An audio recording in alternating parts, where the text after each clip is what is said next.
hoje, o tema de hoje é um tema muito importante ao movimento do sistema familiar. As leis sistêmicas e as relações familiares.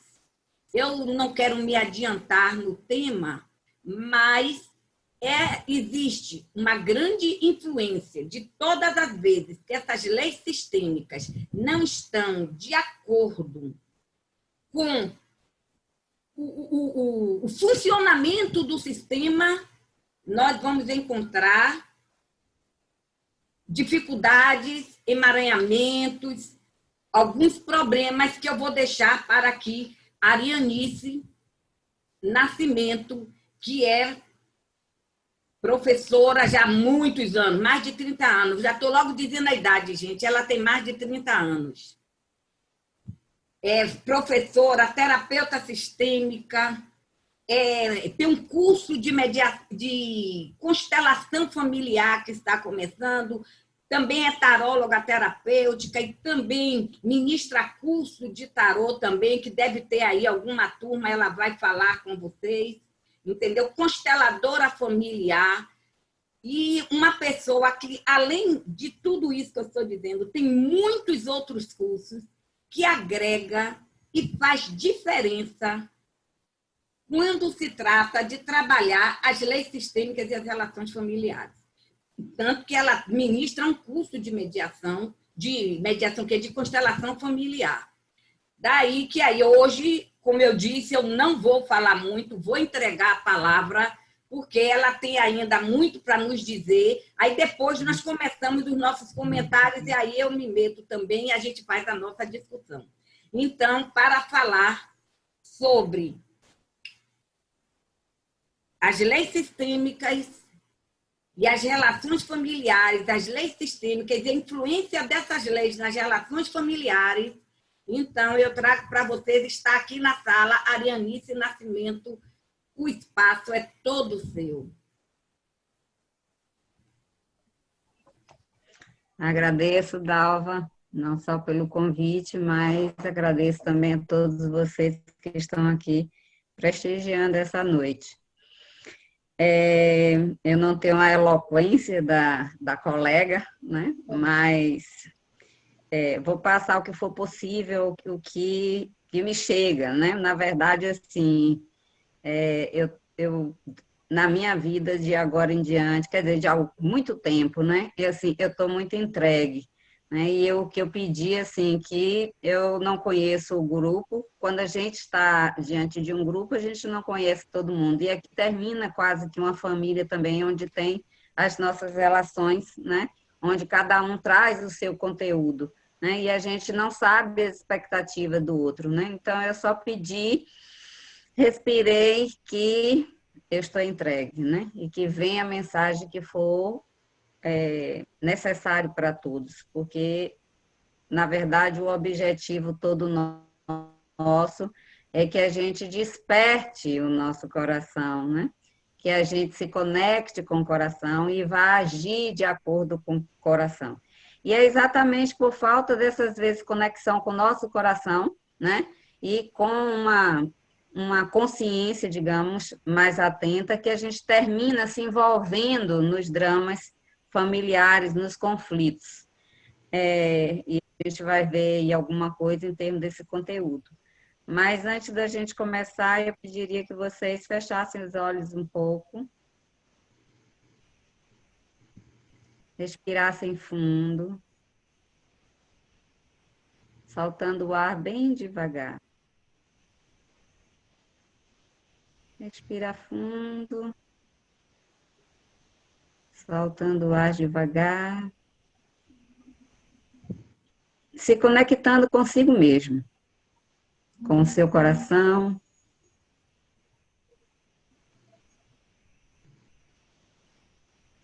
E depois com sua família. Não importa o número ou qual família você queira nesse momento se conectar, se com a de origem ou a que você formou depois, ou até com as duas. Mas enchendo o seu coração com esse amor que é natural na gente, envolvendo toda a sua família.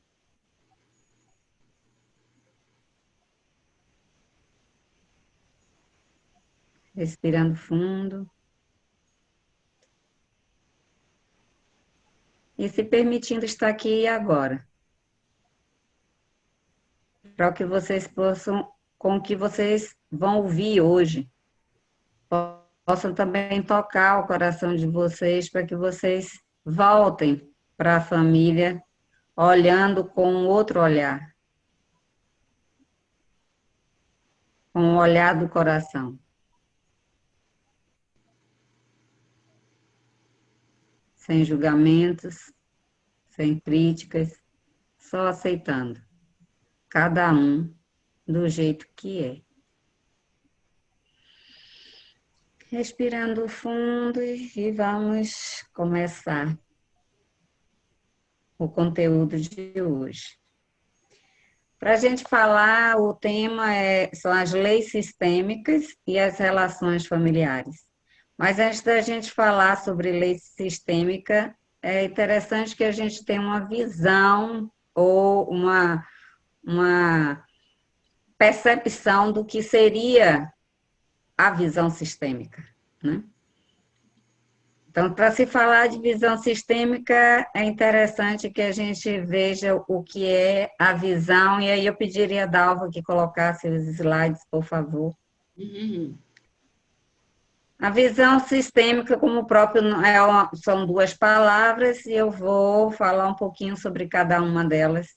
Então, assim, essa visão é a percepção de algo que está fora, que está relacionado com algo que está dentro. Então, é interessante a gente... Nós só conseguimos enxergar fora porque temos um referencial dentro. Sem esse referencial, a gente não consegue enxergar. Quem assistiu o filme Quem Somos Nós tem essa parte bem definida, né? Tem uma demonstração, um exemplo que é bem interessante. Quando as caravelas chegaram aqui com os estrangeiros, os espanhóis, portugueses, não importa, quando eles chegaram, os índios não enxergaram as caravelas, porque eles não tinham referencial de caravelas dentro dele. Só mais tarde, um xamã percebeu que o movimento das ondas estava diferente do normal. E aí, é como se ele abrisse a terceira visão e ele tivesse aberto o terceiro olho e conseguiu, dessa forma, enxergar as caravelas e passar essa visão para as outras pessoas. Os xamãs dentro das tribos têm essa percepção de uma realidade extra, né? Então, nós, quando às vezes olhamos, só identificamos as coisas fora porque nós temos esse referencial dentro. Para a questão sistêmica, né, da questão da família, nós temos alguns referenciais dentro da gente, mas a gente, digamos, até por motivos dolorosos, a gente esconde esse referencial, e a vida, com a sua sabedoria, traz situações na vida da gente para que a gente possa rever essas situações, para que a gente possa curar esses referenciais que foram, digamos, guardados, escondidos, né, devido às dores e mágoas, etc. Então, o que acontece nas relações, principalmente nas familiares, porque são as que estão mais perto, e é interessante que, como as pessoas vêm tão ligadas, que você não pode nunca se desligar. Um filho nunca vai deixar de ser um filho. Você pode até não reconhecer ele como um filho, mas ele nunca vai deixar de ser um filho. Um pai ou a mãe sempre será pai e mãe, um irmão. Então, esse entrelaçado das relações não é à toa, não é?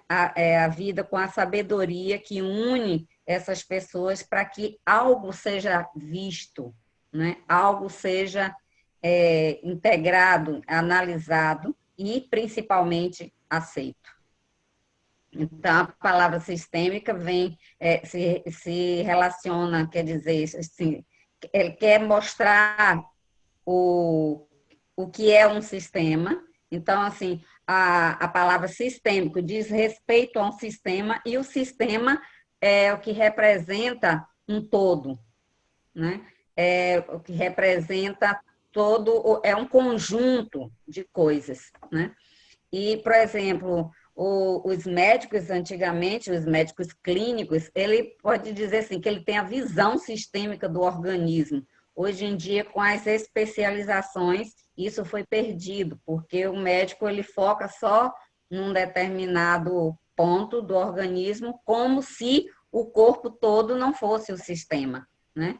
Então, isso às vezes tem até prejudicado a nossa saúde por conta dessa visão só sobre um ângulo, né? Se você for olhar também dentro da psicologia, a psicanálise, por exemplo, ela só olha o indivíduo, ele não olha o indivíduo dentro do contexto. Então, essa visão do indivíduo dentro do contexto é essa visão sistêmica. Então, essa visão seria uma visão superior, né? Como se a gente fosse, por exemplo, quando a gente está numa cidade, nós não temos a visão das ruas, das situações, até do trânsito, etc. Mas se você estiver num helicóptero, né, ou então vendo através de um drone, você tem a visão geral daquele todo. Então, é essa visão que vai dar vai trazer essa informação mais completa, né? Então, nós, seres humanos, estamos nessas relações familiares, mas a gente muitas vezes não tem essa percepção do que seja a visão geral do todo, né? Então, a gente vai muito para o julgamento, a gente vai para a crítica, porque nós não temos a consciência da nossa própria história, principal, ou da nossa própria, quanto mais de todo o sistema, com todas aquelas pessoas envolvidas, porque fulano é assim, porque cicrano é assado, porque... E a gente faz até o comentário, né, que é filhos de todo... de um mesmo pai, da mesma mãe, mas com características tão diferentes. E o que é que leva cada indivíduo a ser de um jeito, né? A ter as suas próprias, ele tem a sua própria história e ainda vai viver essa história dentro desse sistema, né? Então, a visão sistêmica é essa visão dentro do sistema, vendo todo o sistema em volta, que não é muito fácil a gente ter essa visão, né, total, essa visão completa sobre o nosso sistema familiar. Daí, exatamente, terem esses conflitos. Então, seguindo mais adiante um pouquinho. Então, assim, se a gente for para dentro até ainda da psicologia, voltando lá da psicanálise, como foi visto só a questão do indivíduo, que foi levantado por Freud, muito sabiamente, né? E foi, na verdade, o precursor de tudo isso, né? Então, ele, na visão dele, ele ficou, e foi bom naquele momento, mas ele ficou só ali preso na questão do indivíduo. Mais tarde, vem outros, inclusive Jung, logo após dele, e vai aumentando esse ângulo de visão para essa visão, inclusive, mais sistêmica. Começou a abrir e integrar outras coisas. E vieram muitos outros, dentre eles, Bert Helling, que é o que quando a gente fala de lei sistêmica, a gente recorre, vai diretamente à lembrança, quer dizer, o referencial é exatamente Bert Helling, porque foi ele que estruturou essas leis sistêmicas, né? E aí ele vai digamos, ampliando essa visão, onde na verdade, ele foi um psicanalista alemão e ele passou muitos anos como missionário na África e ele começou a observar o funcionamento, a engrenagem das famílias dentro de uma tribo, né? As várias famílias. e que era os Zulus, né? E ele passou 16 anos dentro dessas tribos, várias tribos, e ele começa a observar como funcionam essas famílias, né? Como acontece esse relacionamento dessas famílias, né? E aí a gente vai também para a questão do significa do relações familiares, né?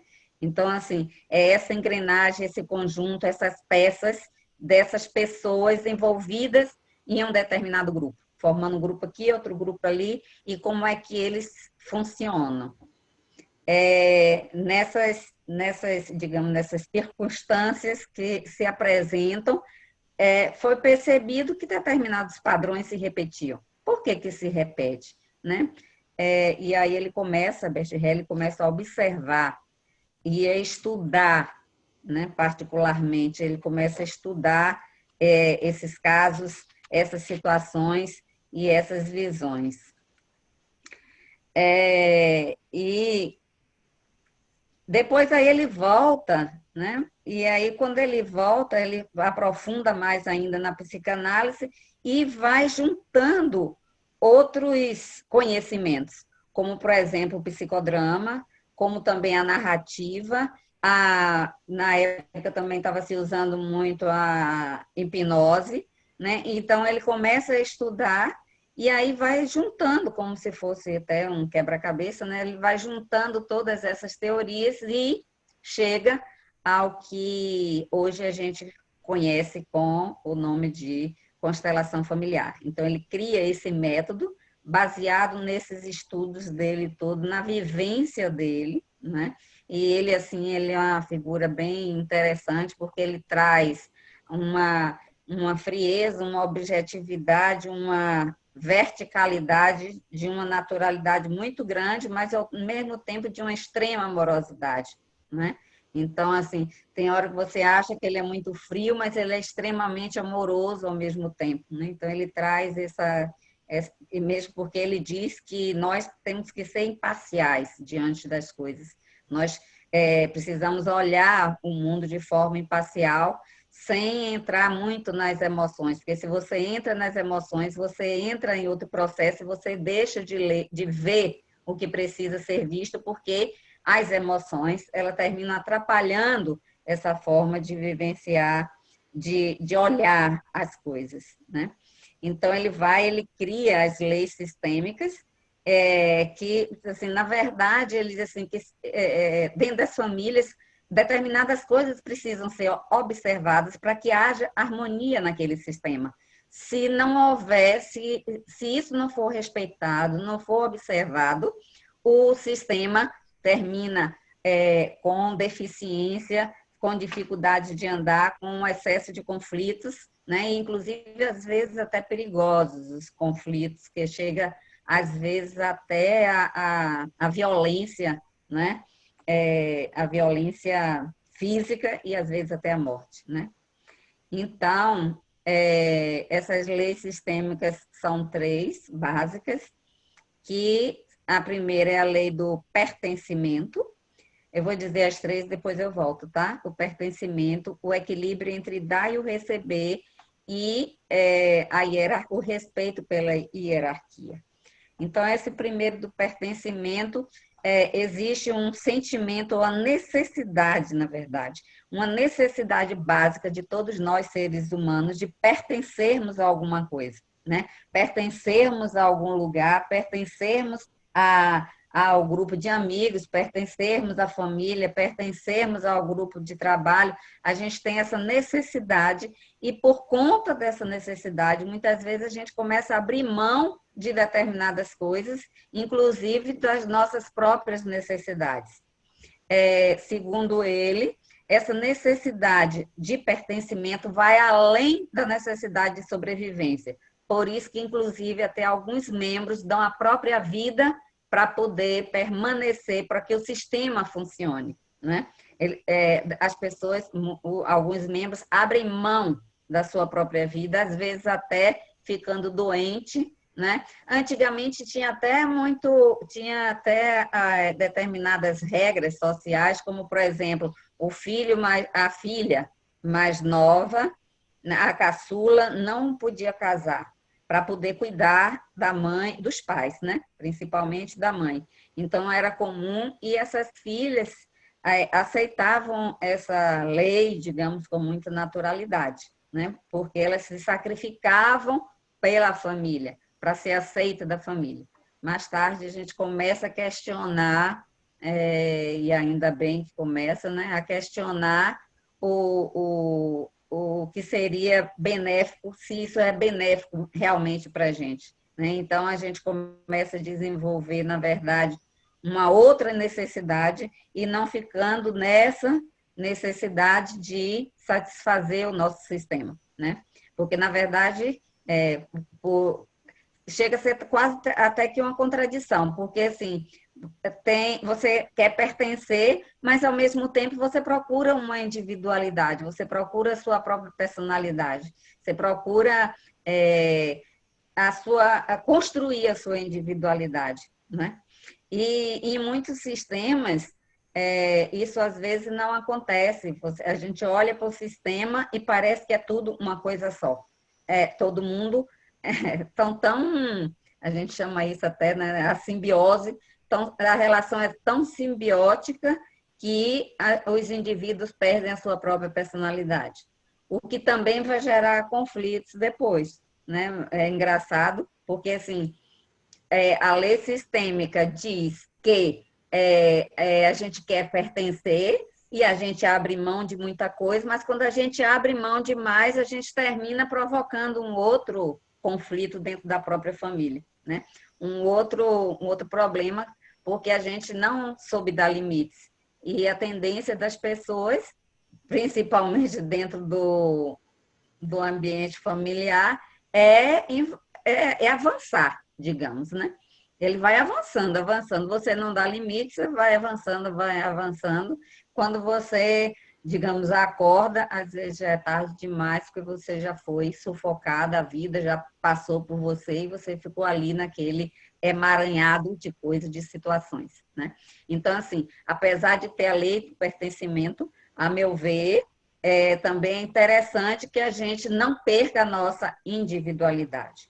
Então, todos os membros da família, ele tem realmente o direito de pertencer, e isso é muito interessante, porque, assim, cada um deve se sentir bem dentro de sua família. O correto seria esse, o harmônico seria esse, né? Quando a gente não se sente bem, se sente, às vezes, como se fosse um peixe fora d'água, e isso, às vezes, a gente ouve até muito nas terapias, né? O cliente dizendo isso, eu não sinto me fazendo parte dessa família, eu não tenho nada a ver com essa família, né? E isso não é bem verdade, porque se não tivesse nada a ver com sua família, você não estaria ali. Nem que seja para você mostrar que existe outra coisa, né? Que existe outra forma de ver a vida, de ver o mundo. Mas você, querendo ou não, você está participando daquela família, você faz parte dela. E quanto mais harmoniosa for a sua interação com essa família, não? A sua aceitação com essa família, mais harmônico fica a sua vida e a vida familiar, e esse sistema familiar, né?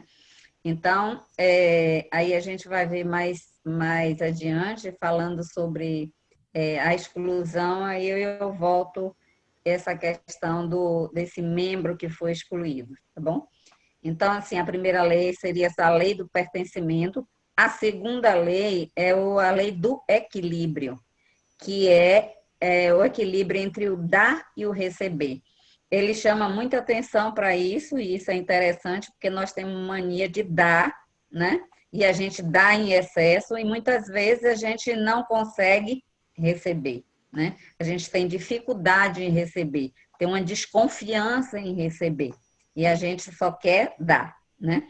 E às vezes até nas relações familiares tem um conflitozinho também aí, porque sempre não, acontece que alguns membros da família dá tanto e cobra um preço alto, né? quando, digamos, joga na cara do outro que diz assim, eu fiz tanto por você, e aí é o que você faz comigo agora.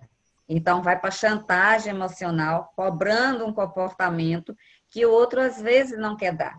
E a resposta, às vezes, grosseira do outro, incomoda que o outro pode dizer assim, você deu porque quis. E essa é a resposta mesmo. Você deu porque quis. Então, assim, não cobre de mim o que eu não te pedi, ou até pedi e você fez porque quis. Né? O outro, muitas vezes, sempre está digamos, na inconsciência, né, de acusar o outro e não olhar. Foi você que cedeu, foi você que se sacrificou, você que tinha objetivos aí, tinha necessidades suas aí, né? Mas às vezes a gente não quer reconhecer essa necessidade e a gente sempre está, às vezes, jogando na cara do outro, cobrando do outro, né? E às vezes esse preço é alto demais e acontece as rupturas, né? Acontecem os conflitos mais profundos, às vezes de pais com filhos, de passar 10 anos sem se falar, né? E por aí vai, ou então casamentos que às vezes acontecem no divórcio por falta de assumir a sua própria responsabilidade dentro da situação. Então, ele diz o seguinte, que é muito importante que a gente dê o necessário e receba o suficiente, que a gente não deve dar demais, nem receber demais. É o que a gente, às vezes, chama da superproteção, né? Termina prejudicando o outro, ou querendo ajudar demais, ou ajudar sem nem o outro nem ter pedido. E aí, às vezes, o outro diz, mas eu só fiz para ajudar, mas eu não pedi sua ajuda, né? E quando o outro diz isso, a pessoa que ajudou fica ressentido porque o outro termina, digamos, sendo, às vezes, até grosseiro, né, violento, porque não pediu aquela ajuda. E isso é engraçado quando a gente vai até associando isso com a CNV, com a linguagem, comunicação não violenta, a gente também acha isso engraçado, né, assim, essa relação, né? Porque na CNV eles batem muito um dos critérios, assim, é de não ajudar o outro, só ajudar se o outro pedir, porque senão a gente termina invadindo o outro. E nas constelações a gente fala muito também nessa questão das invasões. A gente ajudar demais atrapalha. Então, às vezes, a gente quer ajudar demais um filho, né? Inclusive, às vezes, até em termos financeiro, e tem até uma visão que é interessante, assim, se você ajuda demais seu filho, você está dizendo, em outras palavras, que você não confia nele o suficiente para que ele possa caminhar sozinho. E aí você fica ajudando, ajudando, ajudando, como tratando ele a vida inteira como se ele fosse uma criança. Então, nesse momento, o correto seria você ser ruinzinha, né? Ou ruinzinho, e dizer, chega, agora é com você. Né? Agora a vida é sua, agora você vai. Né? Não estou dizendo que em determinadas situações você não vai ajudar, né? Mas eu quero dizer assim, naquele momento onde o filho deveria já seguir os seus próprios passos, os seus próprios caminhos, e de uma forma indireta os próprios pais prendem ele. Né? E aí vem o desequilíbrio nessa lei do dar e o receber. A terceira lei seria da hierarquia. Essa lei, ela diz que quem veio primeiro deve ser reconhecido, honrado e respeitado, né? Porque ele traz um conhecimento maior, ele traz, por mais que eu aprenda, por mais que eu tenha vivido, eu nunca vou viver igual a minha mãe, que já viveu mais tempo do que eu. Então, esse respeito pela história do outro, pelo conhecimento do outro, pelo aprendizado do outro, pelo movimento do outro, se você não reconhece isso dentro do sistema, isso termina também provocando desarmonia. Inclusive, até assim, ele ainda vai além quando fala dos casamentos. Por exemplo, uma pessoa casou, se separou e casou de novo. A nova esposa, digamos assim, proíbe que ele veja a mulher, proíbe que ele veja o filho, não quer que fale, cria conflitos. Então, isso só provoca desarmonia dentro do sistema, e dentro na relação com os filhos, porque quem veio depois deveria pelo menos reconhecer e honrar quem veio antes, né? Não significa que vá permitir que a outra interfira no novo casamento, não é isso. Mas é o respeito, ela veio antes, ela foi a primeira esposa, ela foi a segunda esposa, eu já sou a terceira. Então, tem que respeitar os filhos que vieram antes, essas mulheres que vieram antes. Então, esse também é um olhar que ele recomenda que se faça. E eu até ouvi uma historinha uma vez que assim me deixou muito chocada, uma mulher ela falando assim, né? Que ela dizendo que o marido dela, ele era viúvo quando casou com ela, né? E aí ela diz assim: "Aí, ó, tá vendo? A besta, ó, morreu e deixou os inox todo dela para mim. Eu é que estou usando, porque deixou tudo encaixotado, deixou tudo os cristais, roupas e etc. Eu agora que estou usando." E ela falava isso com um deboche, com um desrespeito, sabe? Então, aquilo até me chocou. Depois até eu entendi um pouco, né, com a lei sistêmica, que realmente a gente deveria honrar essa pessoa e aproveitar a gente usar o que a gente deve usar, o que é nosso, o melhor perfume, as nossas melhores coisas, usar sempre, né, os cristais, etc., para que não aconteça de outro vir utilizar. E que se vier, use, faça bom uso, mas agradeça a quem veio antes. Por exemplo, eu agora estou num lugar, tem 15 dias que eu estou aqui, né? Na zona rural, e encontrei uma casa, né? Que é uma casa simples, mas que dá para habitável, e que tem já horta cultivada, tem uma série de coisas, o carinho, o cuidado com o ex-dono que ele fez, né? Então, assim, cada vez quando eu passo por essas plantas, inclusive já até colhi goiaba, né? Alguma mamão, coisas plantadas, né? O que foi que eu fiz? Agradeci o tempo todo e desejando uma boa sorte, é, que ele refaça a vida dele, né? Mas que tenha essa mesma abundância que ele deixou aqui para mim. Eu não plantei nada, estou colhendo o que ele plantou, né? Então a gente deve ter esse respeito e essa reverência por quem veio antes, né? Pelas pessoas que plantaram antes, né? E que a gente agora vai colher e plantar também ao mesmo tempo para que outros também, né, nossos descendentes também possam colher, né? Então é interessante esse respeito por essa hierarquia. Então, quando o passado é respeitado, né, isso é uma frase de Beth Helen, como é ou como foi, sem que com ele venha a ser engrandecido, nada de engrandecimento, nem nada diminuído, então o futuro será garantido, a harmonia será garantida. E quando você, no seu lugar, você promove esse reconhecimento, você honra alguma o seu sistema, ou quem veio antes, ou até os excluídos, que a gente vai ver daqui a pouco. Então, quando a gente está fazendo isso, nós vamos ser para gerações futuras, vamos ser o ancestral que mudou a história da família. Então, assim, cada um de nós podemos fazer esse papel e assumir esse papel de trazer essa harmonia para o nosso sistema, né? Porque, na verdade, tudo é por causa do amor, tudo, absolutamente tudo é por causa do amor.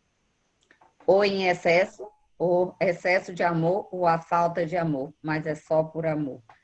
Então, quando a gente fala do princípio da exclusão, né?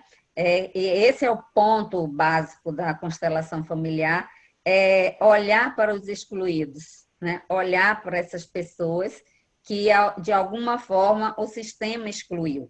Então, o objetivo da família, o principal objetivo é a manutenção desse vínculo, é a necessidade de permanecer os vínculos, de ter os vínculos, né? Mas, dentro do sistema, muitas pessoas são excluídas, né? São rejeitadas. E essas pessoas, ao serem banidas da família, ela, na verdade, só sai, digamos, fisicamente, mas energeticamente ela permanece e as pessoas que ficaram no sistema, mesmo sem perceber, mesmo sem querer, a nível inconsciente, nós vamos assumir aquele papel, né? E vamos repetir aquele papel. É por isso que os papéis se repetem dentro das famílias, porque algo ali precisa ser visto. Enquanto não for visto, não será curado e nada será modificado. Então, é esse olhar sobre essa exclusão que a gente termina repetindo.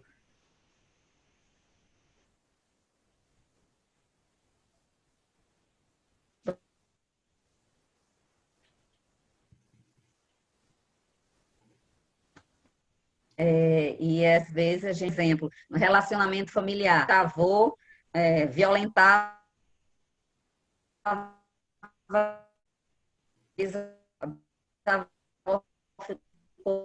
na doença, na raiva, e terminou negando o próprio amor dela. Então, isso, de alguma forma, vai chegar ou para o neto ou bisneto. Geralmente, se pulam.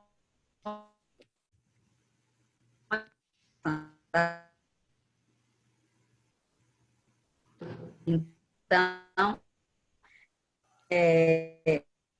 pula e alguém vai viver dentro do seu casamento, vai viver dentro do casamento essa mesma história.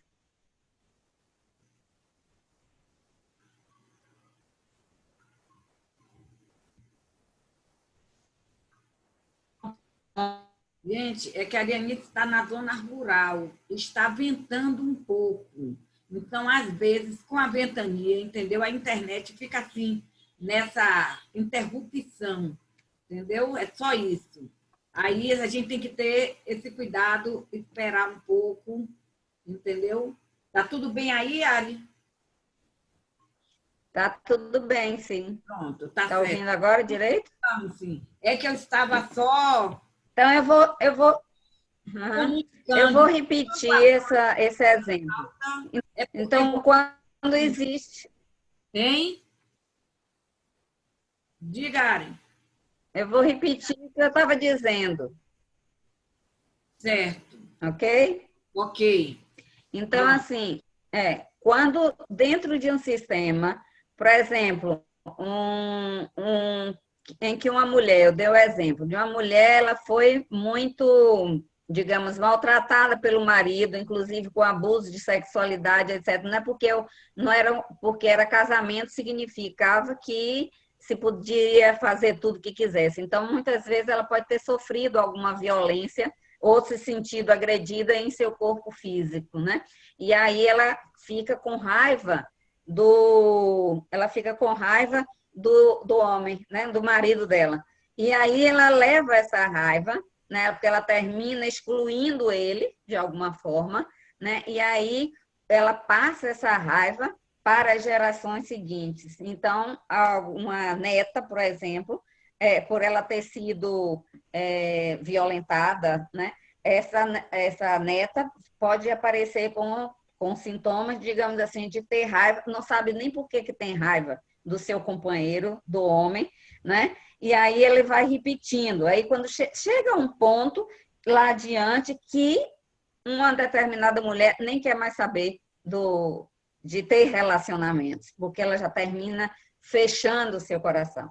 Então, assim, vai acontecendo determinada história, vai passando, e aquilo vai se ampliando dentro do sistema, porque ninguém ainda parou para olhar aquilo. Quando alguém para, é como se desse uma luz dentro do próprio sistema e liberta as mulheres do sistema, e aí volta a ter uma harmonia entre as mulheres, né? É interessante a gente ver esses processos dentro das próprias constelações, quando quando acontece a constelação e essas histórias aparecem, né? E assim, eu acho engraçado que eu ainda digo assim, não procure saber se a história é verdadeira ou se não é, porque pode até constranger provocar constrangimento nos membros da família. Só perceba que aquela história foi suficiente para trazer uma cura para a sua vida e para o seu sistema. Só isso. Por exemplo, uma vez eu fiz uma constelação com a pessoa onde ela queria trabalhar a relação dela com a mãe dela. E a mãe dela, ela achava que a mãe dela rejeitava ela. E na constelação apareceu que não era bem isso. Na verdade, a mãe tinha vergonha dela, né? Tinha vergonha porque a mãe era, digamos, amante do patrão e se dava muito bem. Assim, a mãe era uma mulher digamos que antigamente se usava essa frase, expressão, cria da casa, né? O patrão tinha relações com ela e a mulher, ela era muito amiga da mulher e a mulher sabia de alguma forma, né? E então essa mãe ficava muito constrangida e não conseguia se relacionar com a filha, porque ela tinha vergonha. Na constelação não deu a entender quem era o pai, assim, porque ela tinha um pai que não era o patrão, mas poderia ser até do patrão e o pai não, o pai que dizia que era o verdadeiro poderia não ser. Não ficou claro isso na constelação e é melhor a gente nem, digamos, futucar. O que aconteceu foi que ela precisava, a mãe sentia vergonha da condição dela, né?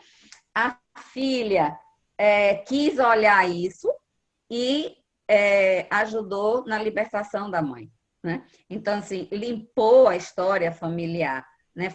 Promovia uma cura dentro da família. Se essa pessoa não quisesse olhar isso e ela tivesse um filho, essa história iria continuar. Essa vergonha iria continuar nessa dificuldade da relação entre a mãe e filho, né?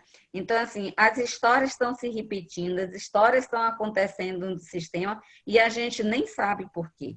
A gente não sabe o que é isso na nossa vida, quanto mais na vida do outro, como eu já falei antes, né? E é por isso que surgem esses conflitos. Então, os conflitos, quer dizer, de modo geral, eles acontecem pela quebra dessas leis sistêmicas. Só que eu, particularmente, vou além de Bert Helling quando ele fala só nas leis sistêmicas. Para mim, existem outras leis que também, digamos, envolvem os seres humanos, né, como as leis multidimensionais, né, da multidimensionalidade. Daqui a Né? pouco a gente vai Tem também outras leis herméticas.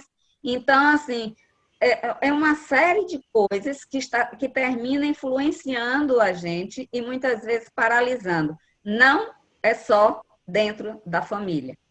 Dentro da família acontece, mas também tem a nossa própria história, a nossa própria individualidade, inclusive para quem acredita em vidas passadas, até histórias de vida passada que vai influenciando a nossa convivência e vai aumentando os conflitos familiares, lógico, né? Então, se eu trago coisas minhas não resolvidas e vou para o sistema, inclusive eu até particularmente, que tive 2, porque eu fui adotada, então o conflito até do pertencimento, eu pertenço mesmo a quem? A que sistema? Ao sistema que eu nasci, o biológico, ou ao sistema dos pais adotivos, né? E eu acho que muitas vezes também isso aconteceu muito com os mestiços, né? Um índio, por exemplo, quando ele nascia de uma relação mestiça, qual era? Ele não era aceito na tribo dele, porque ele não era mais índio e não era aceito também na outra família. Então, ele quase que fica um peixe fora d'água, porque ele não se sente pertencendo a nenhum dos dois lados. Quanto mais cedo você escolhe um e adota aquele sistema, né, e aceita um sistema como o seu e pertence àquele sistema, mais você serena isso dentro de você, vai apaziguando isso dentro de você, onde você olha esse sistema, né? E assim, eu posso estar lá, eu posso estar cá, eu posso estar nessa situação, eu posso estar nesse movimento. Então, aí a gente vai voltando, normalmente não, todo mundo vai para as constelações familiares em busca de uma solução para os conflitos. Elas querem olhar aquilo, né? Elas querem ver por que está acontecendo determinadas coisas dentro da família. Tem uma história mesmo que de uma moça, não foi comigo, mas eu estava presente, que ela foi fazer uma constelação porque todas as mulheres, ou não digo todas, mas muitas mulheres no sistema familiar dela, quando chegava a 48 anos, morria. E ela estava com 46 anos, então ela estava em pânico. Então ela queria ver isso. O que é que significava isso dentro do sistema dela, né? Então, quando a gente vê essas memórias se repetindo, quanto mais você estiver atento para olhar para aquela situação, mais harmônico vai se tornar não só a sua vida, mas o seu sistema familiar também. E quando você está numa constelação, você, digamos aqui, você está aqui, você limpa o passado, né, ajuda a curar os antepassados e também os que vão à geração futura, os descendentes. Então, esse processo é muito interessante, porque ele faz essa, digamos, essa limpeza, essa reorganização dentro do sistema. Então, a constelação familiar é exatamente essa limpeza de memória, né, que ela vai aparecendo e se repetindo em sua vida, e exatamente quando alguém resolve parar e olhar. Eu quero ver isso. Eu quero ver isso em minha vida. Por exemplo, eu conheci uma mulher, eu vi, estava passando um dia e eu estava ouvindo duas mulheres conversando, elas estavam conversando. Quando eu passei, uma delas disse assim, eu já casei 7 vezes, todos os meus maridos bebiam. E eu passei nessa época, não tinha nem conhecimento de constelação, nem sabia, estava ensinando ainda. E eu achei engraçado, porque eu disse na mesma assim, ainda não aprendeu a lição. Hoje eu não diria isso, não aprendeu a lição, mas hoje eu diria assim, alguém precisa olhar isso. Se você quiser olhar isso, seria interessante, porque a partir do momento ela limpa o alcoolismo do sistema, né? E essa é engraçado, porque às vezes pode não aparecer no próprio sistema, mas ele aparece por tabela. Por exemplo, uma moça foi fazer uma constelação, porque ela estava num relacionamento, ela foi fazer a constelação para o relacionamento dela, porque ela não conseguia, estava aquele relacionamento que não ato nem desato, né? E ela queria ver o que era aquilo. E aí, quando o representante entrou, ele foi logo dizendo assim, cheiro de álcool, tem muito álcool.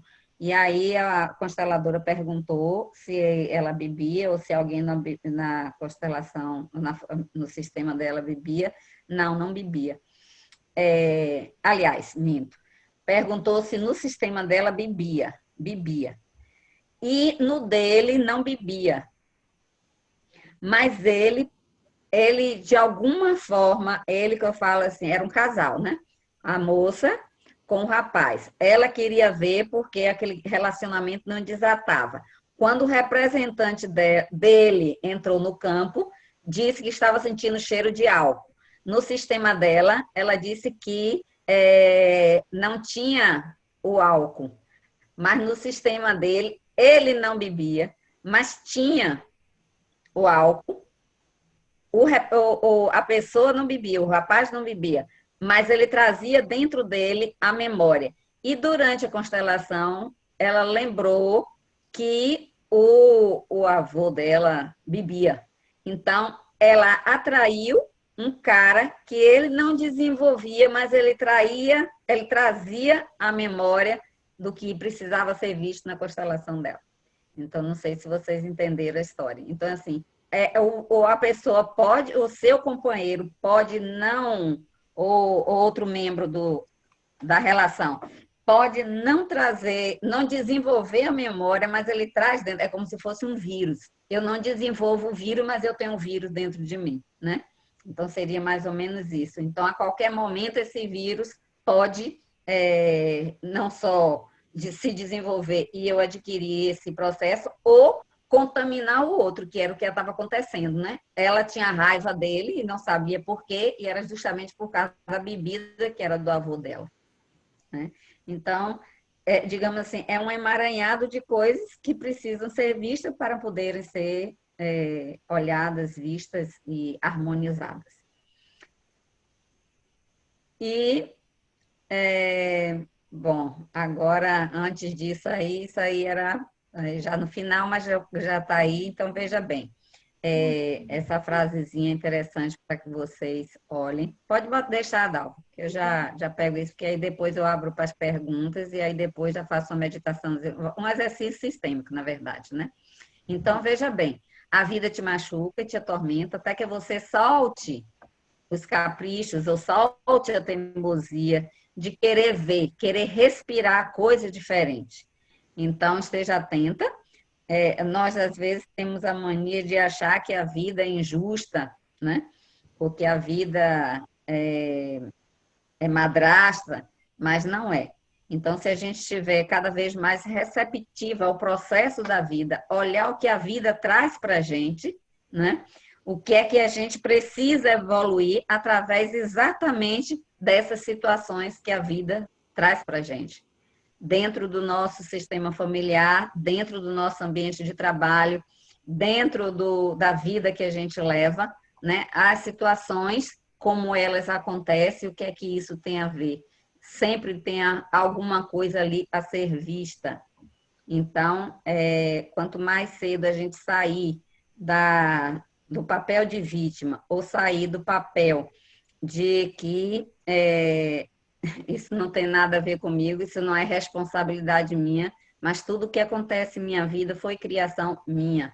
E isso aí, eu me lembro de Dalva, quando a gente, há muitos anos atrás, né, Dalva, que a gente foi assistir uma palestra onde a pessoa disse que nós somos responsáveis por tudo que acontece em nossa vida. E eu fiquei chocada com aquilo. Disse, não é possível que era Jean-Claude, né?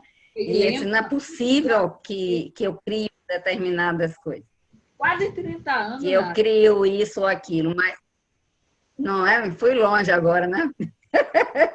Então, como é que eu vou criar, por exemplo, um acidente de carro para mim? Ou perder um órgão meu, ou alguma coisa, ou até desenvolver uma doença. Mas hoje eu tenho cada vez mais consciência que isso é verdade. Eu criei, para que eu criei, que é o X. E da mesma forma que eu criei, eu tenho a força para descriar, né? E aí é que está a mágica na vida da gente, né? E aí eu vou lá um pouquinho para o tarô, né? Do mago, né? O mago, onde ele faz a mágica não com coisas que ele não poderia, que não existe, mas ele faz a mágica com o que está ali, presente na vida dele. Não fica, se eu tivesse isso, se eu tivesse aquilo, se eu fosse isso, nada. Ou com o que você tem aqui agora, o que é que eu posso construir e modificar a minha vida. Isso é que é importante, isso é que é a mágica da vida. E ela é linda demais se a gente começar a olhar assim, o paraíso está aqui. Basta você querer ver. Como? Com todas as doenças, com todas as coisas, com todos os conflitos, ele está aqui. Quanto mais você se harmoniza e aceita a vida como ela é, resolve as coisas como elas, da melhor forma possível, né, de procurar soluções e não confusões nas coisas, nas situações, mais você vai estar em harmonia com você, com o outro e com o mundo. Ok. Então, antes de eu abrir Alguém quer perguntar alguma coisa? eu tenho aqui umas ponderações, e mesmo porque eu vou aproveitar para ver se já chegou mais, né, para, como é que se diz, verificar aqui, falar sobre os membros da equipe sistêmica presentes, né? Tá, Eliette Teles, que é membro da equipe sistêmica, Nilzete Luz, Arianice, que é membro da equipe sistêmica. Vocês já viram que é minha amiga há mais de 30 anos, mas não façam conta, né? Vão ficando quietinhos. Graziela Nascimento também é membro da equipe sistêmica, que é a filha de Arianice. Ana Tereza também é da equipe sistêmica. Deixa eu ver quem mais ainda está por aqui da equipe sistêmica. Entendeu? Que às vezes essa Angélica... Laurides. Será que você está vendo aí? Que às vezes eu não... Não! Pois é. É Laurides aqui, equipe sistêmica. Laurides, sim. Pronto. Se tiver mais alguém aí, gente, é porque às vezes eu não vejo, que seja da nossa equipe. Entendeu? Que eu gosto sempre de... Pois, e a Arianice, vocês já viram, agora a Graziela saiu. Eu devia ter falado antes, que ela também, o pessoal não conhece ainda. Ah, mas ela disse também que não ia se apresentar hoje. Ô, Dalvinha, quando você chama a equipe, é para cada um ocupar mesmo a visão do pertencimento, né? Exatamente, é para ocupar o seu lugar. O exercício do pertencimento. Você trouxe aqui uma fala que eu não tinha essa fala, mas tinha um sentimento. Eu não consigo, se eu abro, eu hoje não fui no começo, porque a Angélica tinha dito que ia entrar, e outra também, Marlene, disse que ia entrar atrasada, aí eu deixei para depois, para poder citá-las.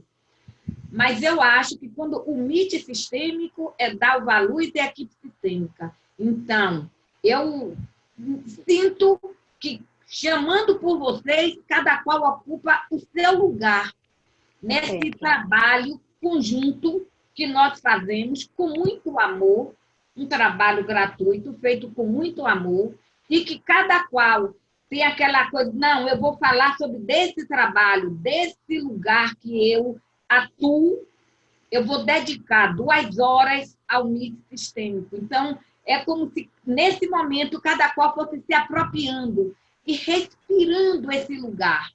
Entendeu? Então, todos os MIT, vocês já repararam isso, né? Eu chamo a equipe sistêmica. É realmente... Aí, Angélica e Marlene iam entrar atrasadas, mas ainda não entraram. E Graziela Nascimento, que estava, provavelmente deve ter dado uma saidinha, mas ela deve voltar, entendeu? Daqui a pouco. Aí a gente, de novo, apresenta para poder cada qual ir ocupando e respirando esse lugar de muito amor, de muita amorosidade, em compartilhar esses conhecimentos que, adquiridos pelas leituras, ou recebidos pelo universo, de qualquer forma, ninguém está retendo. Nós estamos sempre doando. Conhecimento chega, por isso que nós mudamos os nossos slides o tempo todo, né? Quem é professor aqui sabe por quê. O conhecimento chega, a primeira coisa que o professor tem é aquela agonia, gente. A palavra é agonia, de passar para o aluno. Aí ele vai dar aula na outra turma, ele já muda. Entendeu? A gente não consegue ficar com ele. E isso é um ato de amor. E essa doação é uma das que Bert Helling coloca como uma exclusão de compensação entre o dar e receber. É a do professor com o aluno e a do pai para o filho, que é impossível para o filho poder compensar a vida que o pai lhe deu. A mesma coisa é o professor. Não tem como o aluno poder fazer o equilíbrio entre o conhecimento que, amorosamente, os professores passam e que eles recebem. Esse equilíbrio ele só vem para o lugar de troca na hora que você também faz sua contribuição de doação. Não importa que não seja ao professor, ao próximo. Não importa que você não venha cuidar do pai, mas do filho. Na hora que você dá vida ao filho, você compensa, você faz o equilíbrio na família. Não é isso porque você está, em nome do amor, perpetuando isso. Você recebeu a vida, você não pode devolver a vida, você dá uma outra vida. Aí começa a lei do equilíbrio aí para as trocas. Entendeu? Então, por isso, nós, professores, é porque eu estou falando aqui que tem muito professor, e a Arianice é professora também há mais de 30 anos, nós vivemos exatamente esse movimento de doação e de troca com nossos alunos. E, para nós, professores, a gratidão está no crescimento do aluno, no ele também ir para esse lugar e passando o conhecimento. Ari, parabéns, viu? Parabéns, parabéns pelas palavras, pelo movimento que você trouxe, pela reflexão que você trouxe, muita reflexão. Eu acho que a gente hoje vai dormir ainda pensando em Bert, muita reflexão. Mas eu tenho, assim, uma reflexão minha, de Ana Tereza e de alguns que estão no chat falando sobre o pertencimento, o olhar, o pertencimento e a adoção. Porque sempre que há adoção, primeiro fale para ver se a gente abre uma discussão, porque senão aí eu que vai começar a discussão, porque eu também tenho um bocado de dúvidas com a adoção.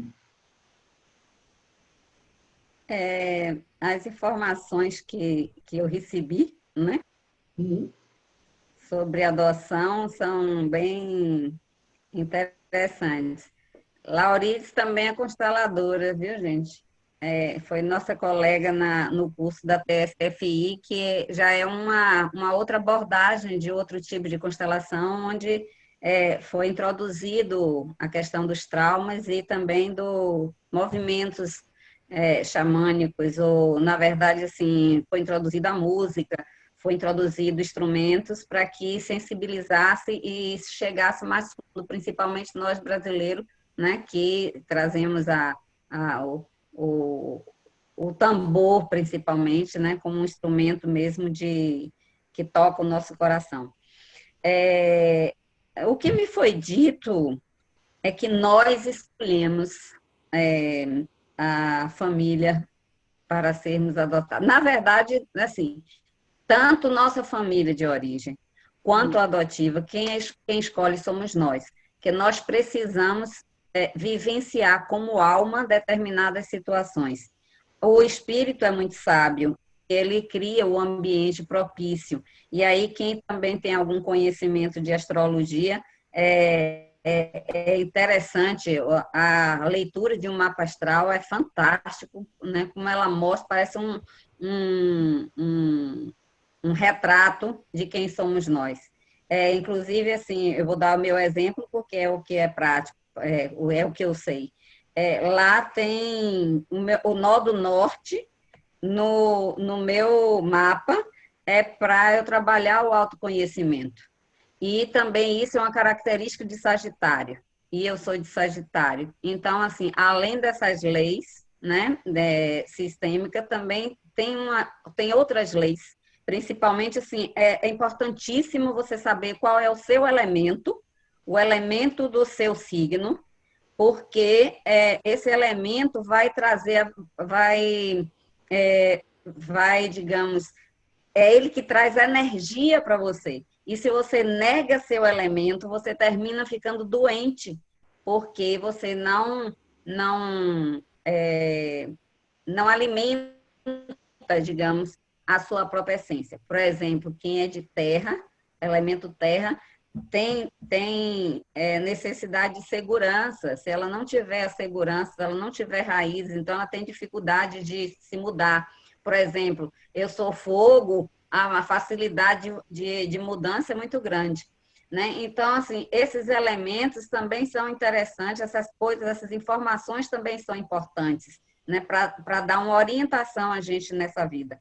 Então, quando a gente nasce, a gente já nasce naquele ambiente propício, né? Para que germine a semente do que a gente precisa aprender nessa vida, né? E a partir daí, se você é adotado, é porque, às vezes, por exemplo, eu, no meu caso, meus pais adotivos, eles não puderam ter filhos.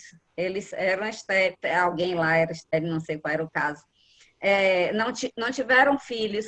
Então, era necessário que eu nascesse de um outro casal que poderia ter filhos, para que eles pudessem adotar uma criança, senão não aconteceria. Como é que uma família vai adotar se outro não dispõe desse filho para essa doação, digamos, né? Então, quanto mais você entender esse processo, se você é adotivo, né, de olhar para as duas famílias, é interessante, porque você agradece a família de origem, né, que te deu a semente, né, eles tiveram que ter o ato sexual para poder criar e nutrir essa criança, para que você depois escolhesse e fosse para o outro movimento para viver outras coisas, né? Então, o que meus irmãos viveram é completamente diferente do que eu vivi, né? E do ambiente que eu vivi, das coisas que eu vivi, né? Então, dessa forma, segundo, aí já até mais segundo Alexandra Caymmi, nós escolhemos, quando nós filhos adotivos, nós escolhemos a família, porque nessa família de origem, ela não vai te dar digamos, a germinação necessária, não tem a terra necessária que você precisa como semente para assim desenvolver. Então, você vai para outro lugar, para outra família, né? Quanto mais você aceita e entende o processo, mais fácil fica essa situação dentro de você. Isso durante muito tempo em minha vida foi o conflito, né? E só nas constelações é que o negócio começou a se arrumar. E eu já tinha o quê? Lá meus 40 e tantos, quase 50 anos. Ou mais. Eu já estou com 65, né? E não tem tanto tempo as constelações em minha vida. Então, as coisas começam a tomar um outro sentido. Então, quando você olha para aquilo, percebe e aceita, principalmente, né? Aí a dinâmica já se torna outra, né? Então, assim, era necessário para que eu saísse daquela família, fosse para uma outra, porque o que eu precisava realmente era viver o que estava ali, senão eu permaneceria na minha família de origem. E isso a vida traz, né? Essa sabedoria, né?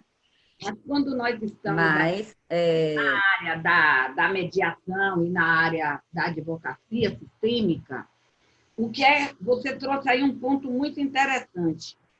Agradecer a um sistema biológico e poder escolher, ou agradecer ao sistema biológico e agradecer ao sistema socioafetivo.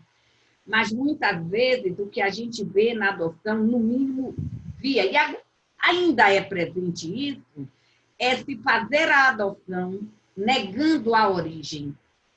Entendeu? Então, a pessoa fica com um sentimento de não pertencimento.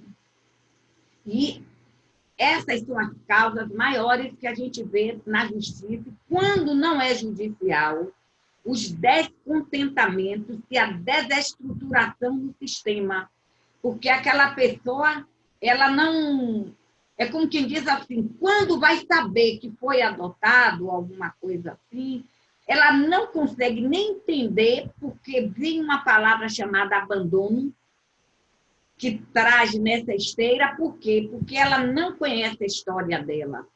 Ela não sabe, assim, às vezes não foi um abandono puro e simples, foi um ato de amor da mãe ao entregar. Foi um ato de amor de quem recebeu.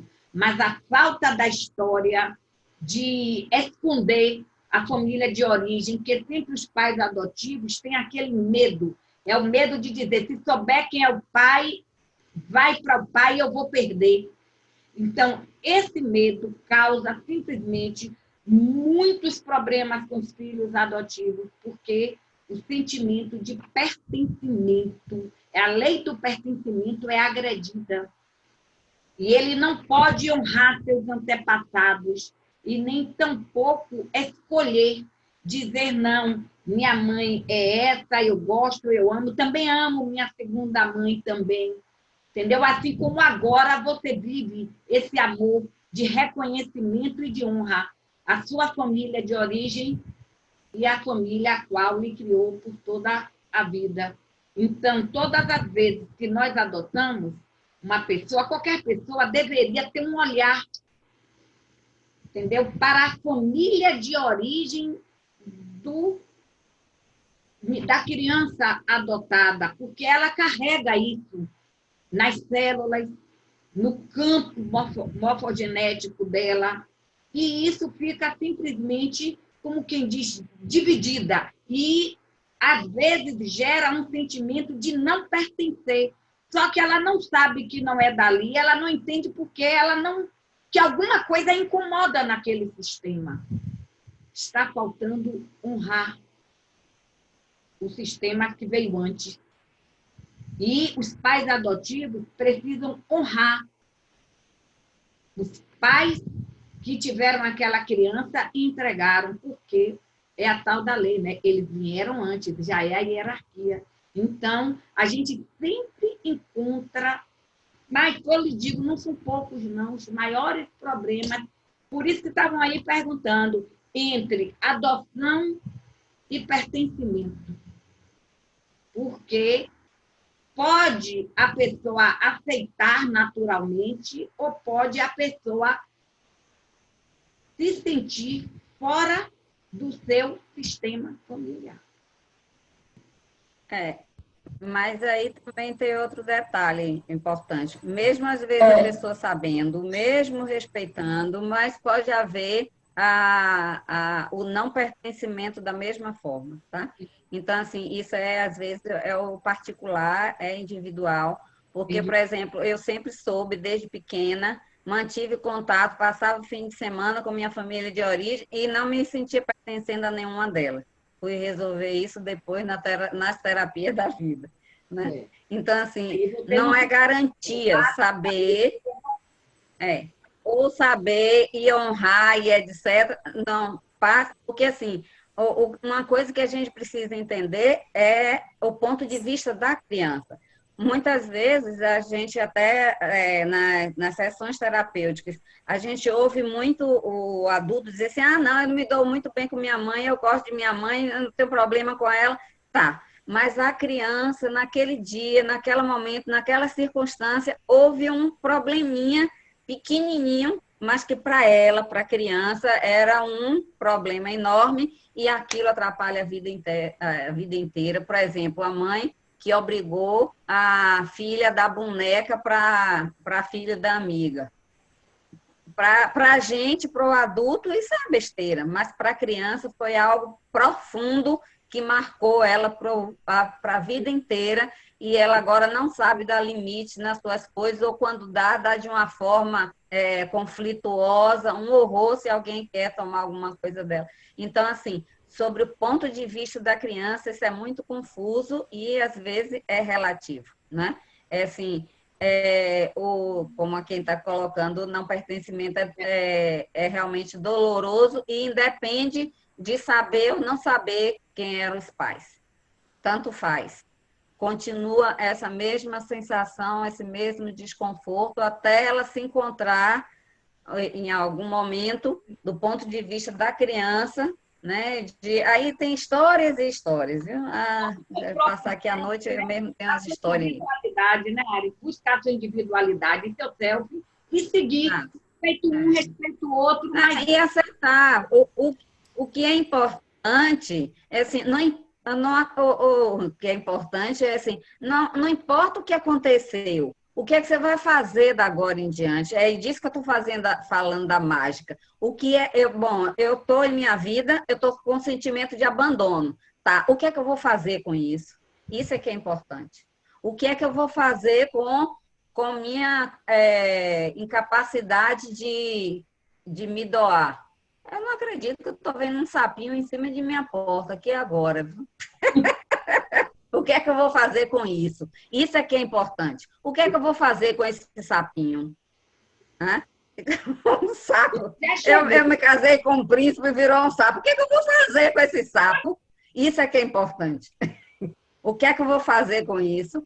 E me trabalhar para primeiro aceitar. Primeiro eu tenho que aceitar as coisas dentro da gente, porque o outro grande problema é a gente negar as coisas. A gente nega o que sentimos, a gente nega as dores, né? E a gente não quer, joga muito para debaixo do tapete, né? A gente tem eu me lembrei dos virginianos ter mania de jogar as coisas para debaixo do tapete, né? Então, assim, a gente tem essa dificuldade de lidar com os nossos próprios sentimentos, com as nossas necessidades, com os nossos traumas, com as nossas dores, e a gente vira como se fosse um lixo, digamos, atômico. Ao invés de se ver, não, agora é o que eu digo, vou procurar meu self, vou me cuidar, honrar, eu já estou na vida.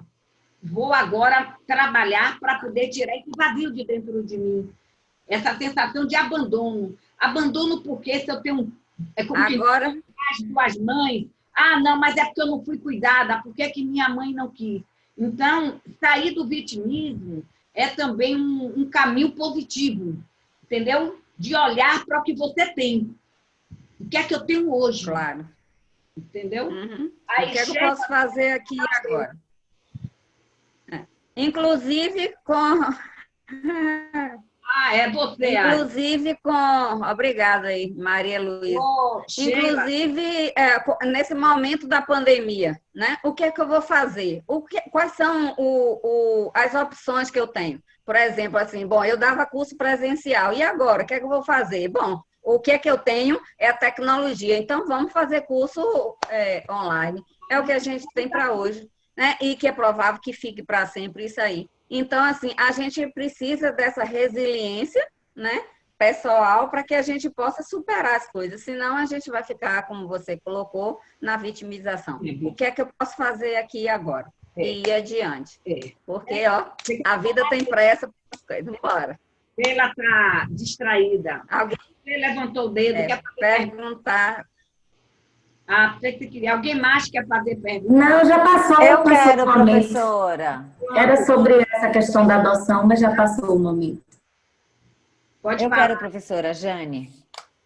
Excelente essa aula, muito grata, foi muito bom. Uma coisa ficou assim no meu pensamento, né? A professora falou que algo precisa ser visto e, sendo visto, ser curado, né? Para não haver repetição nas gerações futuras. Basta ver que é curado? Como se dá isso? Essa questão de ver os antecedentes e operar a cura nos descendentes e nas gerações futuras. Uma boa pergunta. Quando a gente fala ver, não significa em um minutinho ou uma vez, não, viu? Às vezes a gente precisa 10 anos vendo, porque é um processo, né? Então, assim, a gente percebe alguma coisa, né? Vai fazer algum movimento, movimento terapêutico, movimento de perdão, a gente vai fazer movimentos dentro da gente, né? Às vezes até vai para a questão religiosa, cada um vai procurar o seu jeito, digamos, de olhar para aquilo. O que a gente vai olhar é olhar no sentido de, não só de aceitar, né, mas assim, de resolver aquilo dentro da gente, de serenar aquilo na gente, né? Porque às vezes não adianta você olhar, mas continuar com o desconforto, né? E às vezes até na crítica ou no julgamento, é assim, você olhou, mas você não curou, você não... Porque a cura é quando você olha amorosamente, e aí você vai para a compaixão, não só de si mesmo, mas também do outro. Quando você tem esse olhar de compaixão, né? De você entende, não significa também que você não dê limites, tá? Porque, assim, por exemplo, uma pessoa que me agrediu, né? Então, assim, ela está me agredindo, eu vou dar limite a ela, porque eu não quero ser agredida, né? Mas eu vou compreender por que ela faz aquilo. Eu quero compreender. Eu vou tentar, inclusive, ver aquilo dentro de mim, onde está essa agressividade, por que eu atraí alguém agressivo, onde é que está a minha agressividade, onde eu disfarço a minha agressividade, às vezes até dando uma de boazinha, né? Porque para a gente, nós somos perfeitos, nós somos muito boazinhas, né? Então, assim, eu tenho esse olhar de boazinha para mim e não consigo enxergar o quanto às vezes eu sou agressiva, ou até mais agressiva com o outro. Porque na hora quando eu lanço, às vezes, até só um olhar, né? Naquele olhar, eu estou agredindo, né? E a percepção também da agressividade é do outro, porque, assim, eu faço esse olhar agressivo, eu não tenho consciência dele, né? Mas o outro sente por causa do quanto ele foi agressivo ou agredido. Então, ele reconhece o meu olhar e ele reage com mais violência. E aí fica quase num jogo de disputa, né? Nesse conflito de quem vai agredir mais quem. Alguém que precisa parar. Quando você se predispõe a parar, chega, disse minha vida. E aí você faz todo um movimento seu interno, onde você compreende, mas dá limites. Né? Mas você vai para essa paixão, para você descobrir quais são suas dores, para a dor do outro. Se o outro quisesse trabalhar, porque assim, os dois, eu sempre falo assim, os dois estão no mesmo nível, né? Um quer agredir, o outro quer ser agredido. Né? Se você muda, das duas, uma, ou ele muda e vem, ou ele fica e vai. E, às vezes, o outro até agride, que eu achei isso já impressionante, assim, que eu tenho percebido nos casais, o outro agride porque você precisa ser agredida, não é tanto necessidade dele agredir, mas ele te ama tanto que ele vai te agredir. É meio, digamos, paranoico, né? Mas é uma realidade que eu tenho percebido, tenho achado, inclusive, isso interessante. Quando você para de agredir, porque você já não tem mais necessidade, o outro para naturalmente, vira outra pessoa. Não é da noite para o dia que isso acontece, mas é um processo, mas isso é possível, né? E é interessante. De conciliação e mediação da OAB. Grata, professora, grata. Deixa eu ver aqui quem é. Essa última fala de Ari, na minha experiência, Ari, a gente acaba criando uma versão ou atraindo uma versão da pessoa de acordo com a nossa própria crença. Então, quando a gente modifica essa crença dentro da gente, a gente naturalmente cria uma outra realidade e uma outra versão da pessoa. Deixa eu pedir aqui para o doutor Edras Arthur se apresentar, é presidente da Comissão de Mediação da OAB, é Rio Grande do Norte, doutor? Seja bem-vindo, por favor.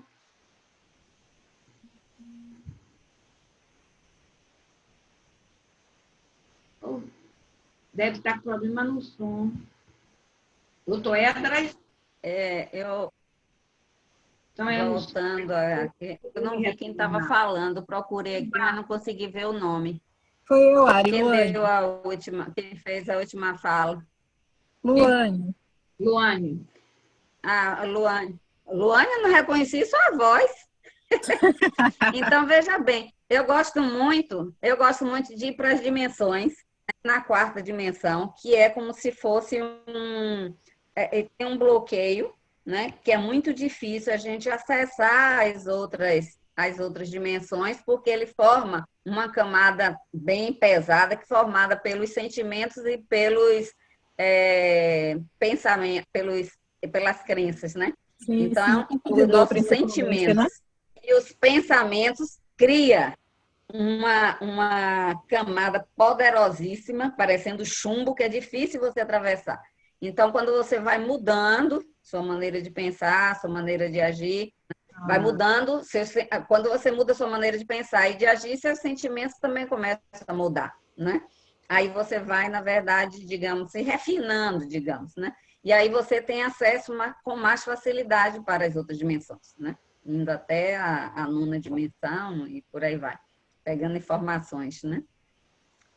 E principalmente esse momento agora mesmo planetário que nós estamos aí na quinta dimensão, que é do amor incondicional. Quanto mais a gente trabalhar esse amor incondicional...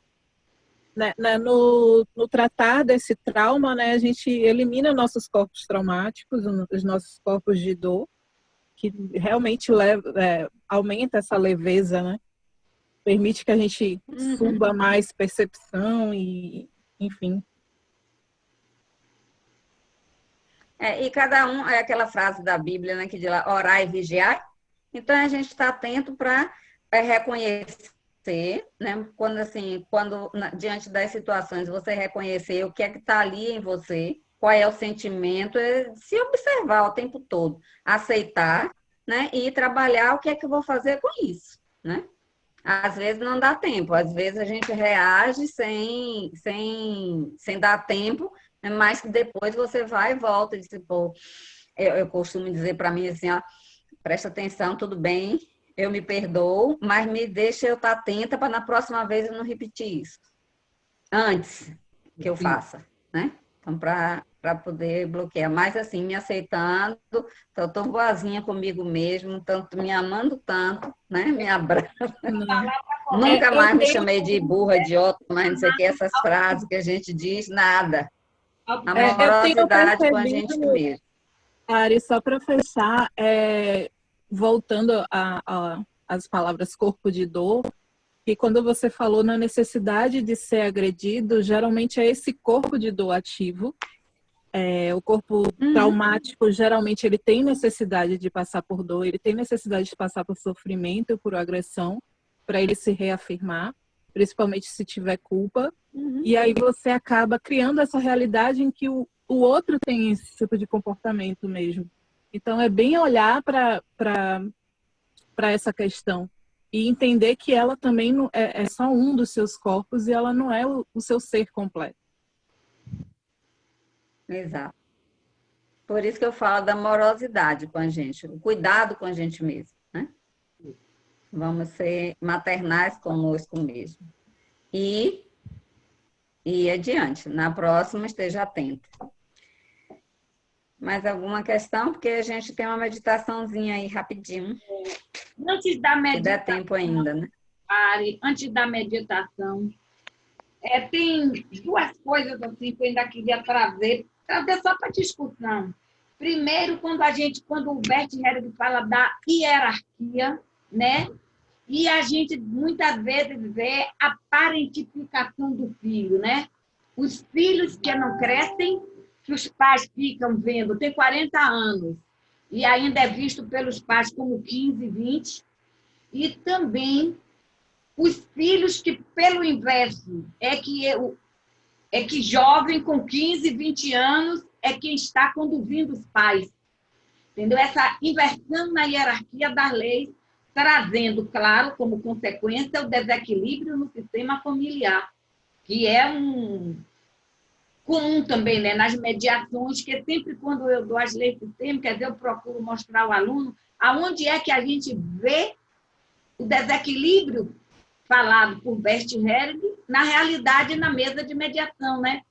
Então, eu já fiz uma mediação que o rapaz tinha 38 anos, sadio, sem qualquer problema de saúde, nem de interdição, nem de nada, entrou no Sejusc, lá de Narandiba, para pedir pensão aos pais. Então, 38 anos. E ainda tem mais. Morava na casa dos pais. Mas os pais foram para aquele lugar de agora eu não lhe dou nada, entendeu? Só não boto no olho da rua porque eu não posso, entendeu? Como ele se viu sem nada, não tinha roupa, a comida malmente, os pais reclamando. Quer dizer, onde é que está este lugar? Cadê essa maturidade, esse lugar no sistema familiar, entendeu?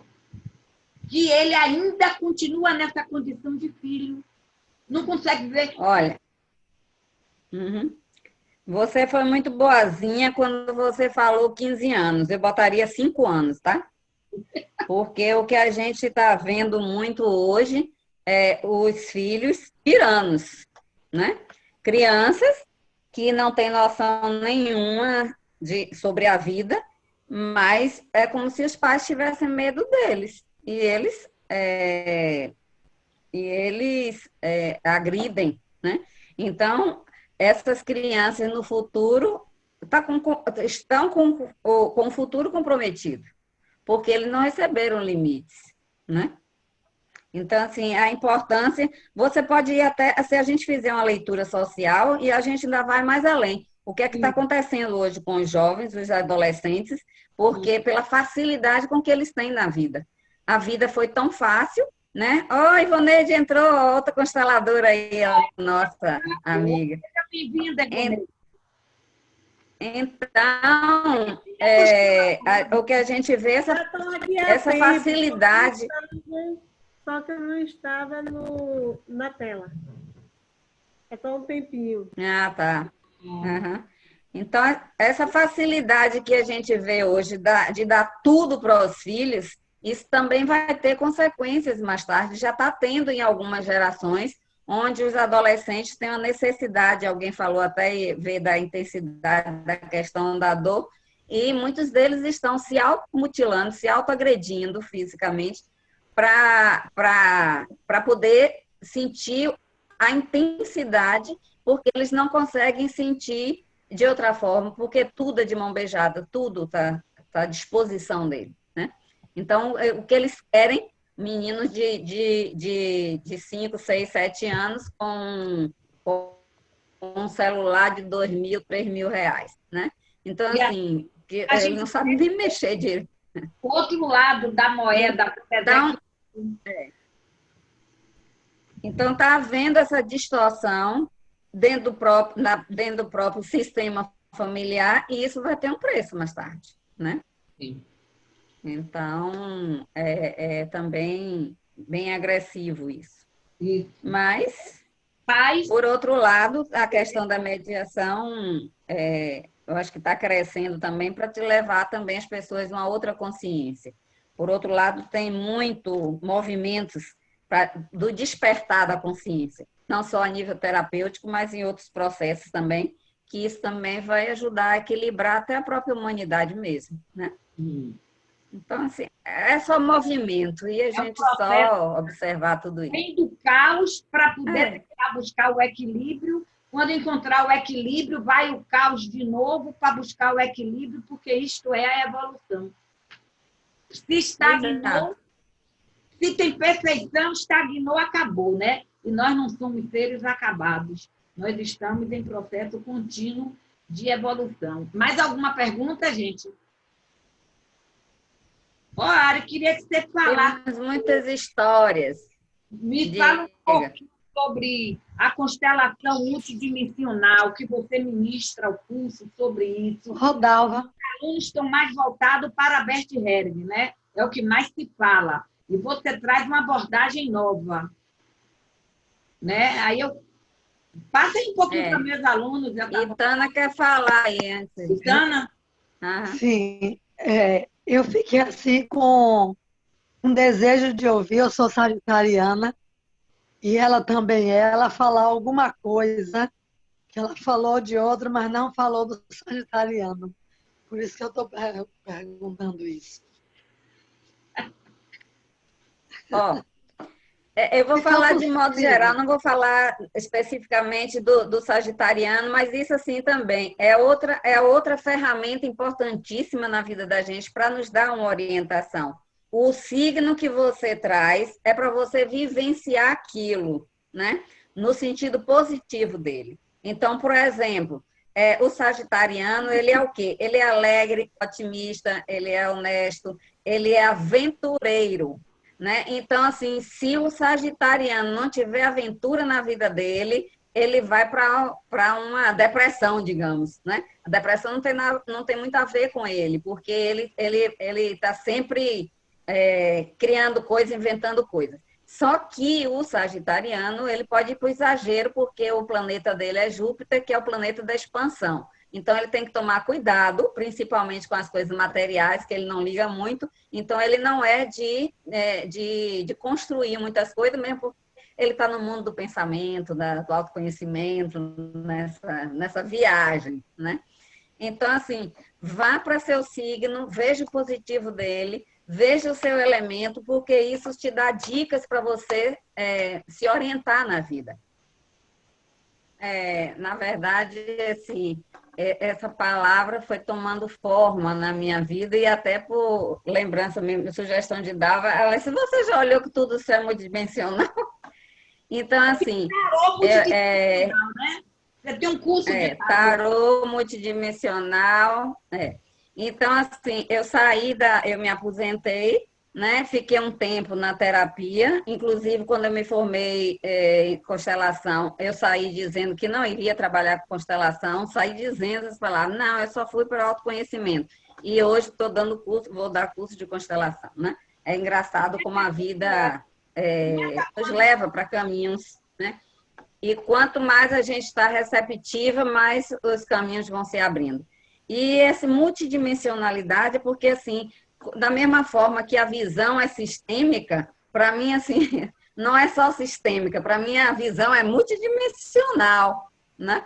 Porque não é só olhar um sistema, mas olhar vários sistemas, e esses sistemas estão em várias dimensões, né? Não só no mundo físico, mas até no intraterreno.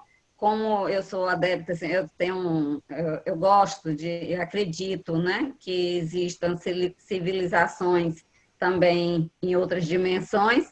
Então, essa capacidade mesmo de ir, de avançar para outras dimensões e trazer essas informações, né? Como eu falei da multidimensionalidade, tem um livro que é muito interessante, As 9 Dimensões, que é da mesma autora da Agenda Aquariana. Ela tem uma visão bem interessante sobre essa multidimensionalidade, onde começa mesmo que, assim, por exemplo, a primeira dimensão, que é o do centro da Terra, a segunda, que seria dos seres que criam as coisas, criam o mundo, dão forma ao mundo físico. E para cada segmento recebe para uns são os elementais, para outros são os orixás, para a fraternidade branca, por exemplo, são os Elohims, mas a energia é a mesma, a meu ver, não importa a nomenclatura que cada sistema vai dar, mas são seres que dão materialidade às coisas, né? E a terceira dimensão é essa que nós estamos. Então, por aí vai. Então, se nós estamos sob a influência dessas dimensões, daí o termo multidimensionalidade. Então, quando a gente vai para o curso de constelação, você não vai ver só a questão do sistema, mas ver isso principalmente trazendo a quinta dimensão, que para mim que é o objetivo nosso, de vivenciar essa quinta dimensão, que é o amor incondicional, né? Quanto mais a gente tocar, eu dizia quando eu estava na sala de aula, inclusive Ivoneide era minha colega lá, e a gente adorava dar aula na quinta série, se encantava. Então, assim, quando eu dava aula, se eu tocasse o coração de um aluno, para mim era o suficiente, eu estava feliz, né? Então, assim, e hoje me disse isso aqui, eu disse assim, até me emociono. Para mim não importa para que eu estou aqui, nem importa divulgação, não é isso, é tocar corações. Tocou o coração de um, eu estou feliz e satisfeita, né? Então, que é essa dimensionalidade, porque ali você vai botando uma sementinha, que para mim é esse meu papel, é colocar sementes. E essa semente vai brotar e colocar outra semente, por aí a gente vai ampliando essa energia dessa amorosidade no planeta, que é esse momento mesmo que a gente está vivendo agora. O vírus veio para isso, para despertar o amor que não estava desperto como deveria, na potencialidade dele, né? E quantas coisas boas estão acontecendo nesse momento, né? Apesar de todo o conflito, de todo o mistério, mas apesar disso, quanta coisa boa está reverberando aí. Então, eu vou pedir a vocês que fechem os olhos. Quando a gente diz respiração no baixo ventre, é levar uma respiração bem profunda. Se você não souber, você pode botar a mão embaixo do umbigo, você sentir como se sua barriga estivesse aumentando, fosse um balão e diminuindo. Isso é respiração no baixo ventre, tá bom? Então, se você, em qualquer situação de conflito, você deu 3 respirações dessa, tudo volta ao normal. Coração disparou, respira desse jeito e soltando o ar o mais devagar possível. Vamos imaginar que você tem, desculpe, uma bandeja com farinha de trigo, que você tem que soltar o ar sem mexer na farinha, de tão devagar que você vai soltar o ar, né? Então, dessa forma, o coração volta à serenidade dele, tá bom? Então, vamos lá. Fechem os olhos, por favor. Respiração profunda no baixo ventre. Soltando o ar bem devagar.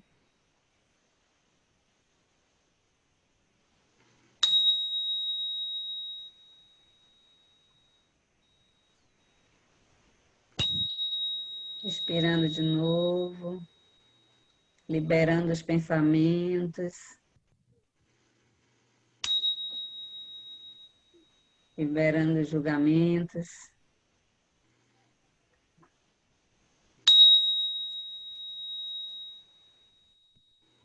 Só se permitindo estar aqui e agora.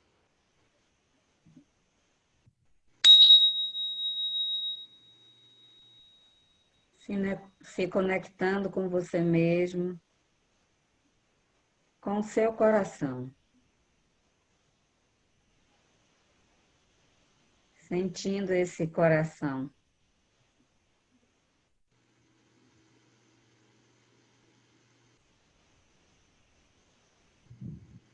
Só existe uma voz a ser ouvida. Só uma voz que vale a pena ser ouvida. É a voz do coração.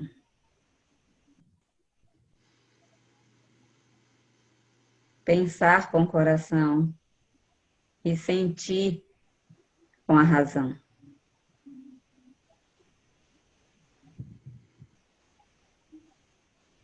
Pensar as coisas, avaliar e pedir a confirmação com o coração.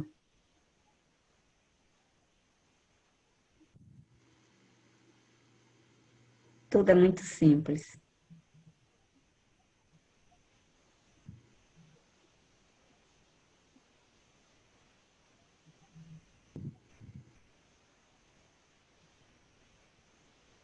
Tudo é muito simples.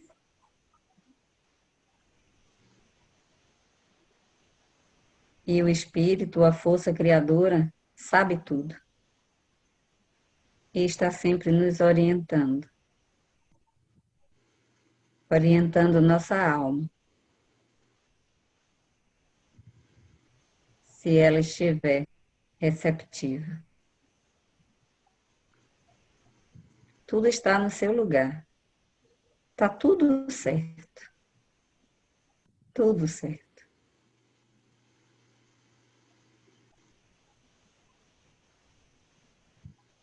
Basta se entregar e aceitar. Mudar o que for possível. Mas de uma forma amorosa.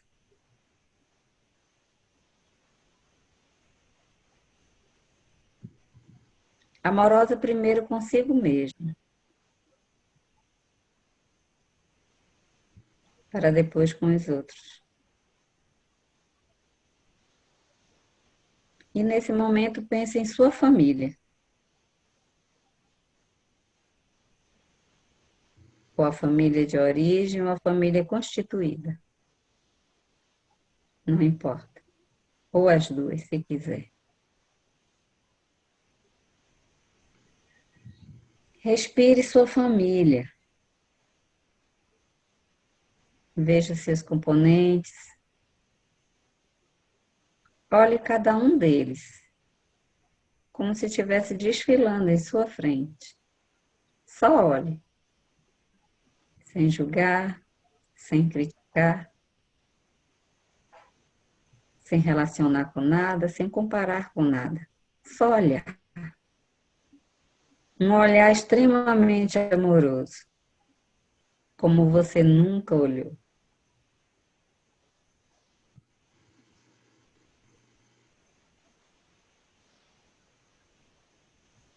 Olhe seus pais, seus avós, bisavós, tios-avós, tios, primos. Uma enorme família.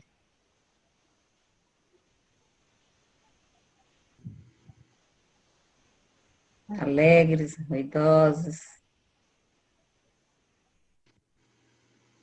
brigões, pouco importa. É a sua família. E nesse momento, vá para seu coração. Imagine que tem uma porta no seu coração. Abra esta porta e coloque todos eles dentro dela. Ou melhor dizendo, dentro dele, através dessa porta. Acolha todos eles.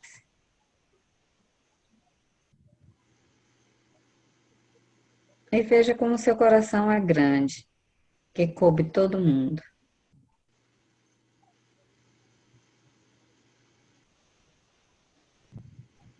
Mas você percebe que está faltando alguém ou algumas pessoas. E você abre a porta e olha e vê que lá longe, com um olhar comprido, tem alguém ou algumas pessoas olhando para você. Alguém que foi excluído.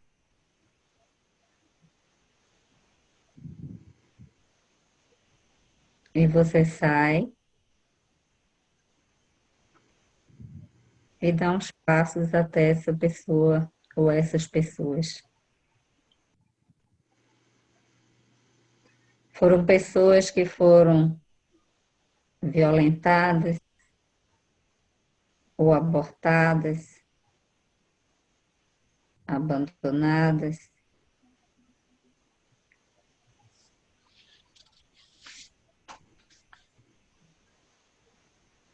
Pessoas que perderam a alegria de viver,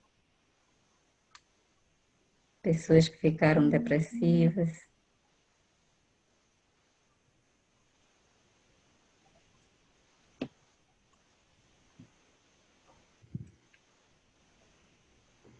Pessoas que ficaram doentes por se sentirem abandonadas.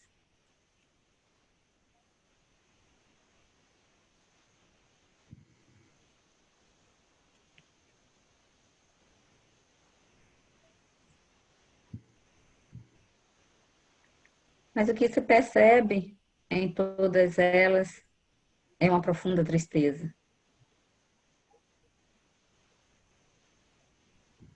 Uma profunda saudade por não pertencer mais àquele grupo que está no seu coração. E você chega mais perto. E essas pessoas estão desconfiadas. E você chega com um olhar de profundo amor, de uma profunda compaixão. E eles sentem que você não os julga, não os condena, não os critica.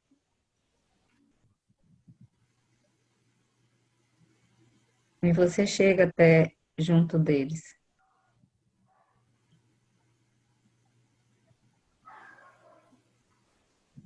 E eles estão chorando.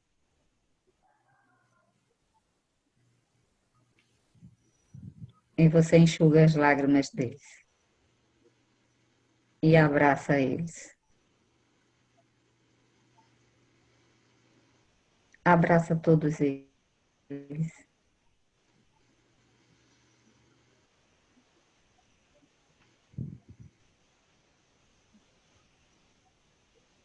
E a sua presença é como se fosse um acalanto para eles. Como se fosse um bálsamo para eles, que há muito tempo se sentiram rejeitados, excluídos.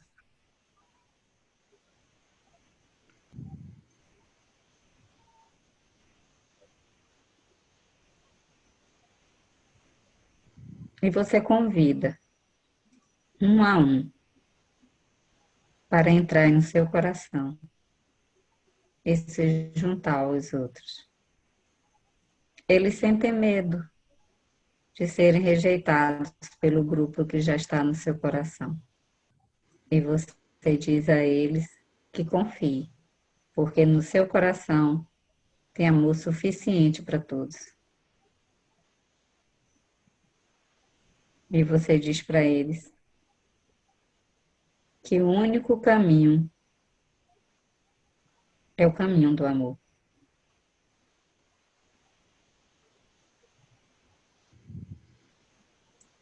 E que seu papel é despertar o amor em você, neles e nos outros membros da família.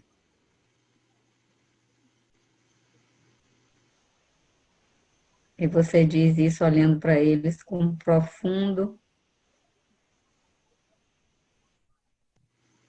acolhimento.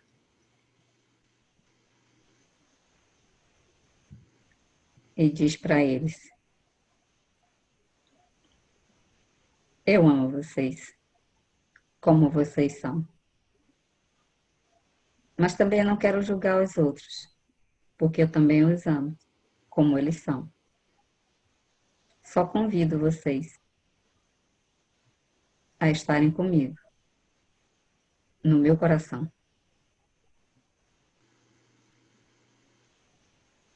E eles aceitam o convite. E um a um vai entrando no seu coração.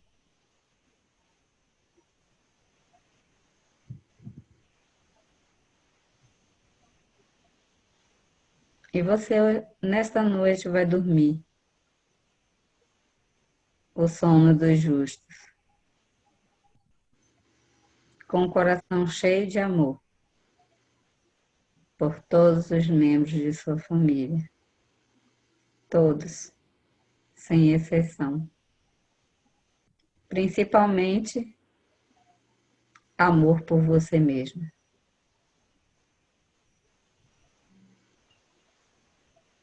Respira fundo.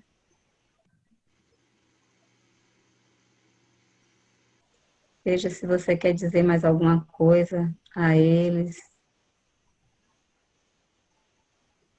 Quando você leva este grupo para encontrar com o outro, veja o que é que você quer dizer como porta-voz. E diga: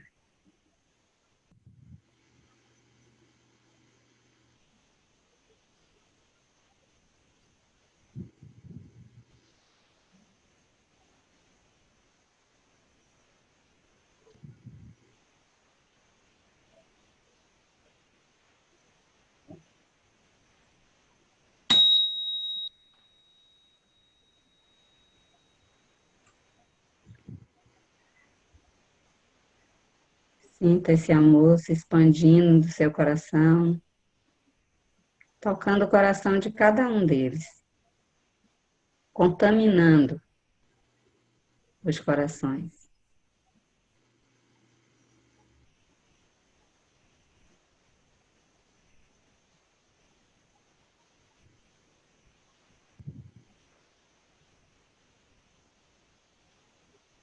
Sinta esse amor em todas as células do seu corpo.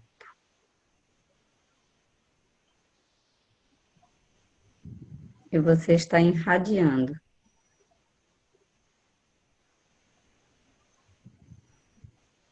para o seu corpo este amor.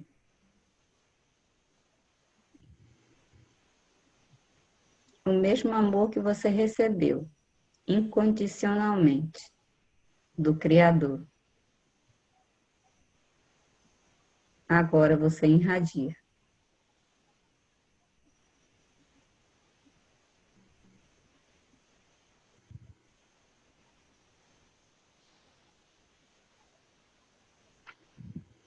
E você se torna uma luz no mundo.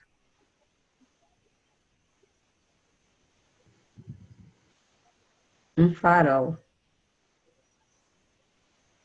Mesmo sem pretender ser isso. Mas simplesmente é. uma luz no mundo. E respira, sentindo todas as células como se fossem luzes, cintilando.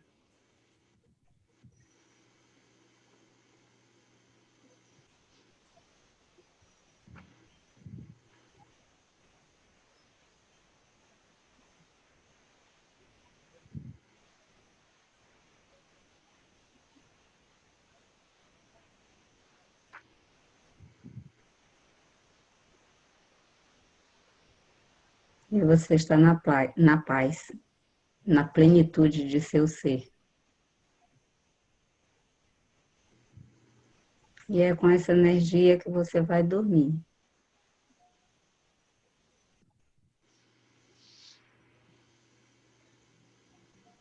E acordar amanhã para um novo dia, cheio de luz.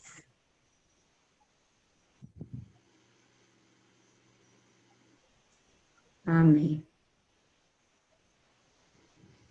Boa noite a todos. Sejam felizes. Ser feliz é a sua única obrigação.